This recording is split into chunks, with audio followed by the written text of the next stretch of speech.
The race for the White House is heating up. We begin with a live look there in D.C. with Super Tuesday primary results coming in right now from all over the country. Thanks for joining us tonight. Voters in more than a dozen states made their voices heard tonight. Super Tuesday is the largest number of primary elections held on the same day.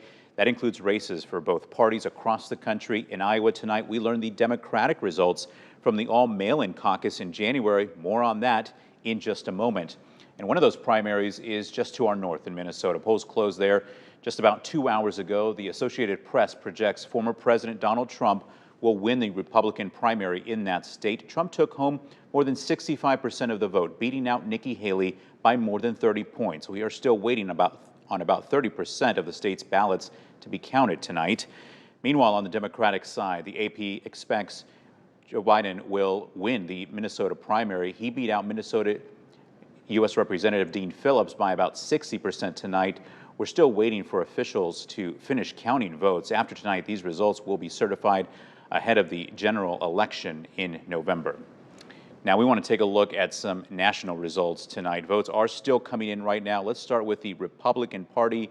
No surprise, Donald Trump has won the races in all the states where results are already announced tonight. We are still waiting on results from Utah, where polls closed just in the last hour. In the last few minutes, we learned Trump has a commanding lead there as well. We're also waiting on results from California, which has the largest number of delegates up for grabs tonight.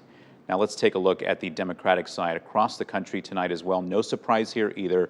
Joe Biden won each of the races already called tonight. Again, we're still waiting on those results from California, but as of a few minutes ago, we still have not received any results from that state. Meanwhile, results are in for the Iowa Democratic caucus. The Iowa Democratic Party posted unofficial results online this afternoon. 12,193 voters turned in preference cards. President Joe Biden earned Iowa's Democratic nomination after winning nearly 91% of the vote. About 3% of the state's Democratic voters preferred Minnesota's Dean Phillips, 2% preferred Marianne Williamson, and about 4% chose uncommitted on their ballots. This was the first time the Iowa Democratic Party caucus took place through the mail rather than in person.